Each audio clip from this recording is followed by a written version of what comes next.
सो hello दोस्तों, welcome to another learning video, another live trading video on this YouTube channel. Guys, आज के इस video का agenda एकदम सिंपल है। दो टॉपिक के बारे में आराम से डिस्कशन करना है। सबसे पहली चीज, आज के ट्रेड का लॉजिक क्या था, आज मैंने कौन से टाइम पे क्या ट्रेड लिया था और उसके पीछे का लॉजिक क्या था।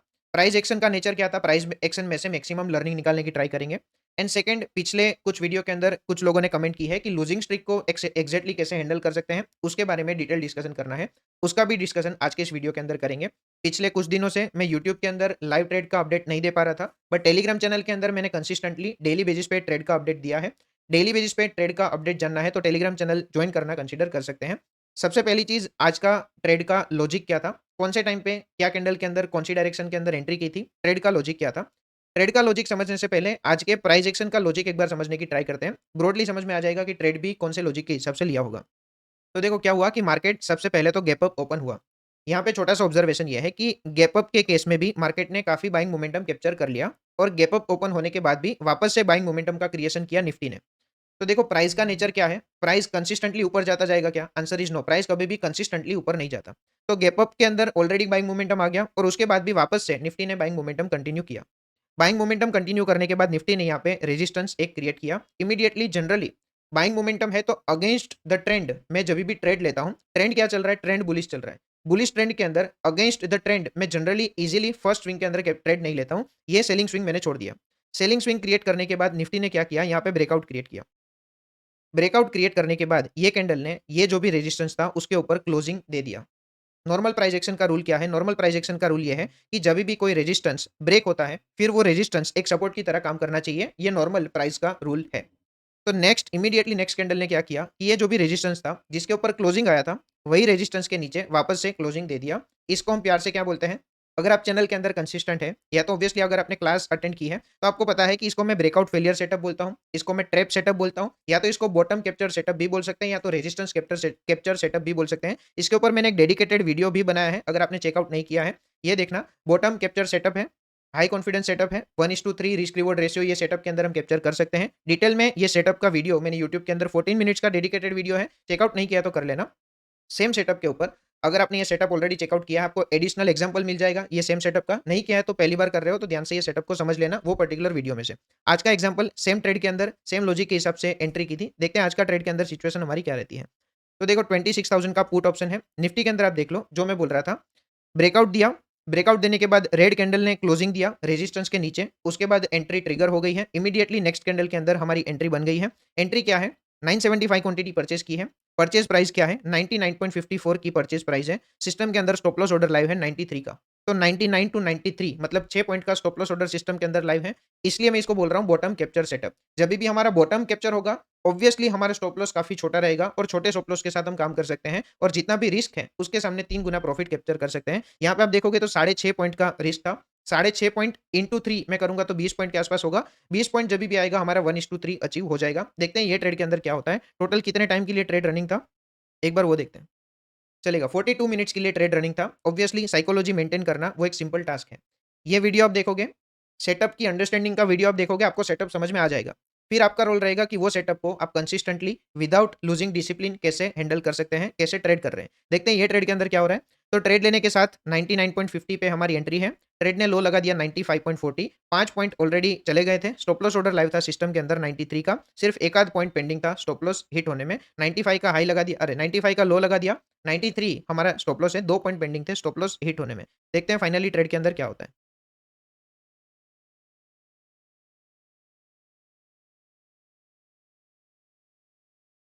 ट्रेड ने हाई लगा दिया 104 का, मतलब 5 पॉइंट का रनिंग प्रॉफिट चल रहा था। रिस्क है 6 साढ़े 6 पॉइंट का, रनिंग प्रॉफिट चल रहा था 5 पॉइंट का। अभी तक 1:1 भी नहीं आया। ट्रेड ने हाई लगा दिया 105 का, 106 का हाई लगा दिया, 7 पॉइंट्स का हाई, इसका मतलब 1:1 हम ऑलमोस्ट बोल सकते हैं। यहाँ पे लाइन क्या ड्रॉ की है, 113 टच हो जाएगा, हमारा 1:2 अचीव हो जाएगा। 120 पे हमारा 1:3 अचीव हो जाएगा। एग्जैक्ट 120 यहाँ पे मैंने थोड़ा सा ज्यादा मार्क कर दिया था, अदरवाइज 119 पॉइंट समथिंग बैठ रहा था मेरा 1:3। तो देखते हैं फिर ट्रेड के अंदर मैंने रनिंग ट्रेड के अंदर क्या बीच में इंटरवेंशन किए थे, एक बार देख लेते हैं।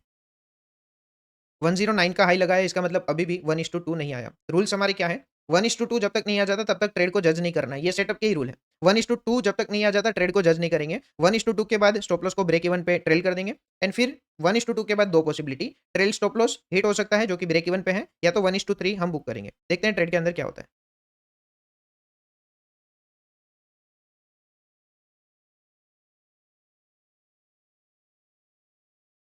ब्रेक इवन 1:1, ब्रेक इवन 1:1 वैसा चल रहा था।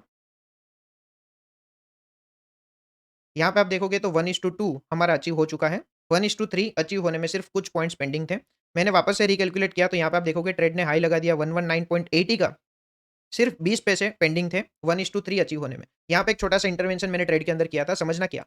देखो मैं एग्ज़ैक्ट 1:3 कैलकुलेट करके टारगेट रखता ना, 119.80 पे मेरा टारगेट हिट हो जाता। वापस बोल रहा हूँ एग्ज़ैक्ट 1:3 कैलकुलेट किया होता, 119.80 पे मेरा टारगेट हिट हो जाता। मैंने टारगेट प्राइस सेट किया था 120 का जो कि हिट नहीं हुआ था। इसलिए ऑलमोस्ट 1:3 मार्केट ने दे दिया, ऑलमोस्ट नहीं, एग्ज़ैक्ट 1:3 दे दिया, फिर भी मेरा एग्ज़िट नहीं हुआ था। इसलिए मैंने रनिंग ट्रेड में थोड़ा-सा इंटरवेंशन किया था। देखते हैं क्या है, मेरी एग्ज़िट प्राइस क्या है वो एक बार देख लेते हैं। ट्रेड ने हाई लगा दिया ऑलमोस्ट 119.80, मेरा एग्ज़ैक्ट 1:3 अचीव हो चुका है और यहाँ पे मार्केट सपोर्ट के आसपास था। मुझे लग रहा था कि 1:3 देने के बाद मार्केट अगर रिवर्स हो जाएगा, तो मैंने रूल्स वैसे भी कोई भी कॉम्प्रोमाइज़ नहीं किए हैं, तो ये लेवल के आसपास एग्ज़िट कर सकते हैं। तो मैंने रनिंग ट्रेड के अंदर मार्केट प्राइस पे 117 के आसपास एग्ज़िट किया था। मैं आपको ऑर्डर बुक एक बार दिखा देता हूँ।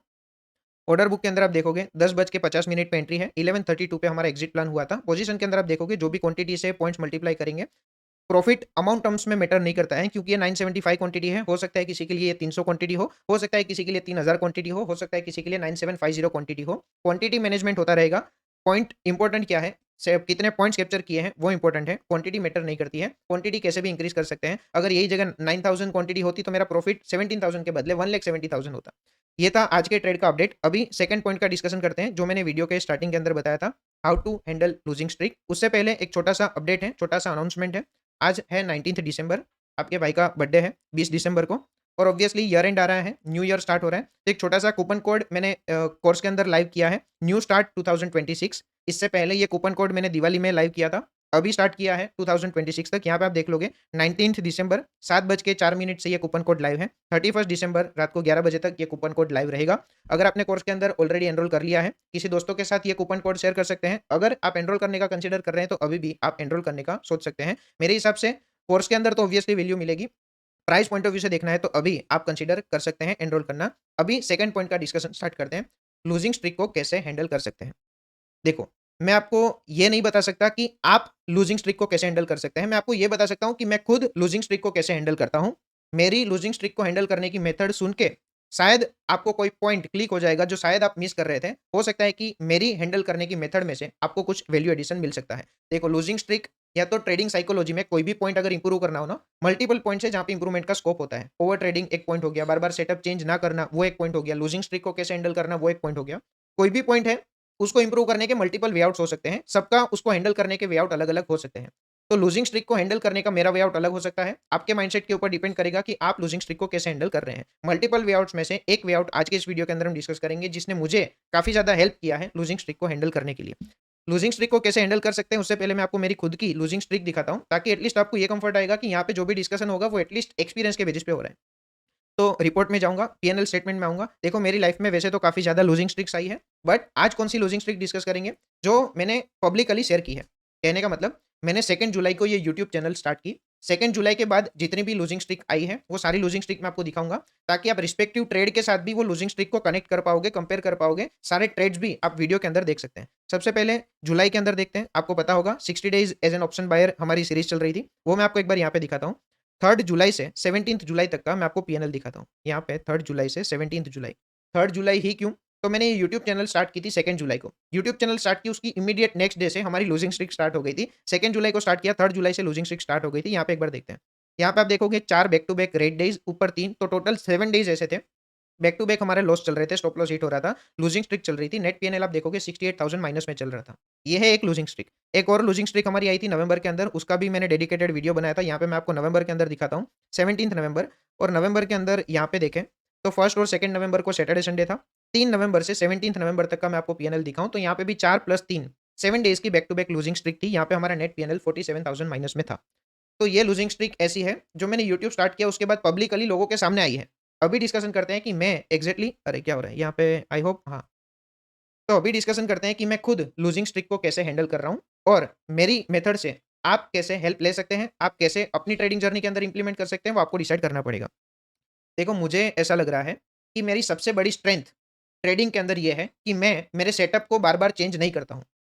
कहने का मतलब, तो यहाँ पे मैं आपको अगर टाइप करके दिखाऊँ, तो मैंने यूट्यूब स्टार्ट किया था। यूट्यूब के अंदर मेरे ट्रेड्स शेयर करना स्टार्ट किया था 2 जुलाई को। 2 जुलाई से भी मान लो आप एटलीस्ट 1.5 ईयर्स पहले, यहाँ तक मैं सेम सेटअप के ऊपर ट्रेड कर रहा था। मतलब 2 जुलाई से 1.5 साल पहले से मैं ये सेम सेटअप फ़ॉलो कर रहा हूँ और 2 जुलाई से लेके आज हो गया 19th दिसंबर। मैंने जो भी आज का ट्रेड का लॉजिक भी शेयर किया, मैं मेरे सेटअप को कभी भी चेंज नहीं करता हूँ। इससे मुझे क्या फ़ायदा हुआ? तो 1.5 साल तक सेम सेटअप मैंने फ़ॉलो किया। यूट्यूब के अंदर भी ऑलमोस्ट 6 महीने हो गए मैंने सेम सेटअप फ़ॉलो किया। 2 साल से मैं सेम सेटअप के ऊपर काम कर रहा हूँ। ये सारे सेटअप के मुझे इन एंड आउट्स पता है। मुझे ये भी पता है ये सेम सेटअप की मल्टीपल लूज़िंग स्ट्रीक मैंने देखी है। सेम सेटअप की मल्टीपल विनिंग स्ट्रीक भी मैंने देखी है। तो मेरे हिसाब से ये सिनेरियो अभी मेरे लिए इतना नॉर्मल हो गया है कि अभी शायद एक और लूज़िंग स्ट्रीक भी आ जाएगी, तो मुझे पता है कि ये सेटअप आज नहीं तो कल नेट सिचुएशन मेरी प्रॉफ़िट में रहेगी। अगर आपने बुक भी रीड की है, 60 डेज़ सीरीज़ के अंदर भी मेरा एक ही ऑब्जेक्टिव था कि अगर मेरा रिस्क रिवॉर्ड रेशियो 1:3 का है, मैं 100 में से सिर्फ 25 बार सही प्रूव हो जाता हूँ, 75 टाइम्स मैं अगर गलत भी प्रूव होता हूँ, तो भी मेरी नेट सिचुएशन ब्रेक इवन में रहेगी। 25% से जितना भी ज़्यादा मेरी प्रॉफिटेबिलिटी होगी, इसका मतलब मैं उतना ज़्यादा प्रॉफिट में रहूँगा। तो मुझे ऐसा लग रहा है कि मेरी सबसे बड़ी स्ट्रेंथ ये है कि मैंने मेरे सेटअप को चेंज नहीं किया है।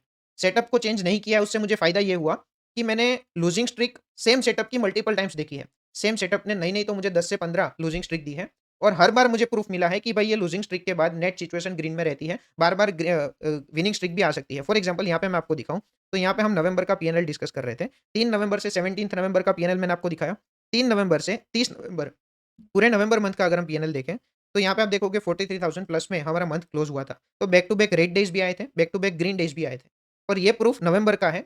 जितनी भी बार मेरी लूज़िंग स्ट्रीक आई है, सेम टाइप का प्रूफ मुझे ये सेम सेटअप ने दिया है। और अल्टीमेटली कोई भी 1:3 रिस्क रिवॉर्ड रेशियो का सेटअप हो, देखो, यहाँ पे आप देखो, मुझे चाहिए 25% ब्रेक इवन।